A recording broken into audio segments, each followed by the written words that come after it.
Assalamualaikum warahmatullahi wabarakatuh.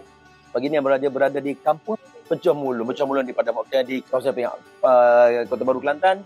Bersama kekanan saya Tuan Pengarah Jabatan Bomba dan Penyelamat Malaysia di Kelantan, Tuan Zainal Madasin. Hari ini kita mencari seorang anggota Jabatan Bomba dan Penyelamat Malaysia Negeri Kelantan, Abang Amazon, bersama isteri dan anak-anak beliau. 3 OKU. Dilahirkan genetical lahirkan sejak kecil lagi, perlukan mendapatkan bekalan pampers dan juga perubatan berpanjangan.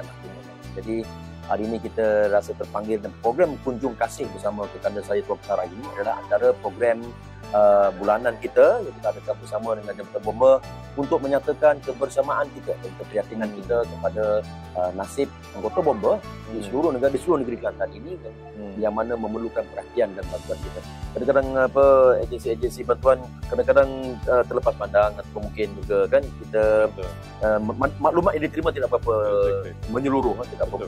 Jadi hari ini kita hadir, mereka sangat memerlukan bantuan kita dengan Abang Amazon, pegawai kerani biasa, pendapatan yang sederhana, dengan anak yang memerlukan kos dalam 2,000 lebih sebulan, kos ubat dan sebagainya.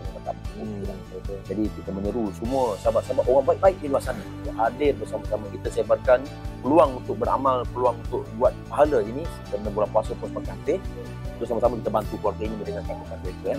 Kakak kita, Kak Na pun boleh menjahit, tapi bila anak yang seperti ini terhadlah Tuan.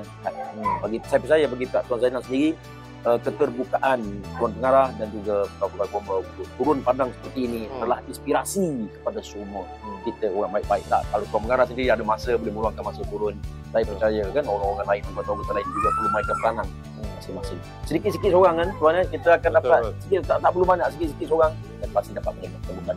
Sedikit daripada Tuan untuk video YRS.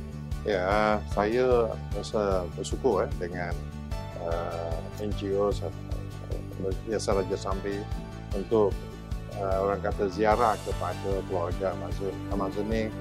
Kaki tangan saya yang lama berkhidmat di Kelantan dekat 30 tahun. Jadi saya terkejutlah apabila dapat tahu anak dia 3 orang upaya OKU dan terpanggil untuk bantu dia. Walaupun dia bukan by uniform, cuma guna sama, tapi dia part of the my family bomba, untuk ambil tahu dan bantu mereka. Dan saya difahamkan macam saya katakan tadi, isteri dia pun tak sihat, tapi isteri dia pun ada usaha untuk menambah pendapatan dengan buat apa kata tanjak tu. Jadi usaha-usaha macam ni dia dia tak surrender. Malahan Mak Zun dia pun buat kerja part time untuk menambah pendapatan keluarga dia. Ini salah satu usaha untuk orang kata tambah pendapatan. Jadi di pihak kita bukan lepas tangan macam tu. Kita akan tengok dari segi kebajikan dia. Dalam sejarah ni dia bukan seorang je dia punya anak OKU, ada 3 orang. Itu datang ke pejabat kita pun terkejut dah nampak dengan keadaan ini kan. Jadi saya dah minta beberapa pihak, tapi alhamdulillah ada respon. Tapi kali ini dengan Yayasan Raja Samri, saya rasa ini solution yang kita boleh tolong-menolong antara satu sama lain. Dan kita juga akan minta bantu daripada mana-mana pihak tertentu kan. Bukan setakat kita serah kepada pihak. Betul, setuju. Pakar-pakar datang beramai-ramai. Betul, kita akan pakar bantu. Itu saja daripada saya. Terima kasih. Jom jadi orang baik-baik.